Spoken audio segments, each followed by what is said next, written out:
Police స్టేషన్లో విచారించిన అనంతరం నేరుగా మ్యాజిస్ట్రేట్ ముందు హాజరుపరిచే అవకాశం ఉంటుందా?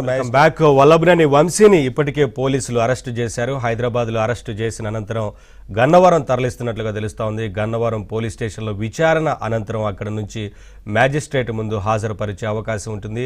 రిమాండ్కు తరలిస్తే కనుక ఆ తర్వాత కస్టడీ పిటిషన్ వేసి పోలీసులు కస్టడీలోకి తీసుకొని ఆ తర్వాత విచారించే అవకాశం ఉంటుంది. ఇప్పటికే సత్యవర్ధన్ను కిడ్నాప్ చేసిన కేసులో 5 పైన కేసు నమోదైంది. మరొక వైపున కేవలం సత్యవర్ధన్కి సంబంధించిన కేసు మాత్రమే కాకుండా గతంలో చేసిన మట్టి తవ్వకాలకు సంబంధించి ఉన్న కేసు ఉంది. నిబంధనలకు విరుద్ధంగా నిబంధనలకు తూట్లు పొడుస్తూ మట్టి తవ్వకాలకు సంబంధించిన కేసు కూడా ఉంది. ఇవే కాకుండా ఇంకా ఎక్కడెక్కడ అక్రమాలకు పాల్పడ్డారు, వల్లభనేని వంశీ అనుచరుల ఆగడాలకు సంబంధించి పెద్ద ఎత్తున వార్తలు కూడా ఉన్నాయి. నేపథ్యంలో గతంలో ఎక్కడెక్కడ ఏమేం చేశారు అనే అన్ని అంశాలకు సంబంధించి కూడా పోలీసులు కస్టడీలో విచారించే అవకాశం కనిపిస్తూ ఉంది. ఇదే అంశానికి సంబంధించి వాళ్ళ మార్నింగ్ డిబేట్లో మాట్లాడదాం.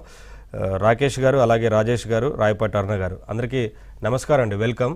ముందుగా సార్ రాజేష్ గారు, ఎప్పటి నుంచో అందరూ ఎదురు చూస్తున్నారు అంటే, ఎందుకంటే చాలామంది ఇబ్బందులు పడ్డారు వల్లభనేని వంశీ ద్వారా, వారి అనుచరుల ఆగడాల గురించి కానీ గతంలో ఎన్నోసార్లు మాట్లాడుకున్నాం. చాలా కేసులు కూడా ఉండేందుకు అవకాశం ఉంటుంది. అవంతా కూడా కస్టడీలోకి తీసుకొని విచారిస్తే ఇంకా తెలిసేందుకు అవకాశం ఉంటుంది. కానీ టీడీపీ కార్యాలయం పైన దాడి కేసులో ఫిర్యాదుదారుడు ఎవరైతే ఉన్నారో సత్యవర్ధన్ను బెదిరించి కేసును విత్డ్రా చేసుకునేలాగా చేశారు. పైగా కిడ్నాప్ చేసి 5 ఉన్నారు. అంటే చూడండి, కనీసం వారి మీద కేసులు కూడా నమోదు చేయకుండా ఉండేందుకు ఎంతలా బెదిరింపులు దిగారో అర్థం చేసుకోవచ్చు.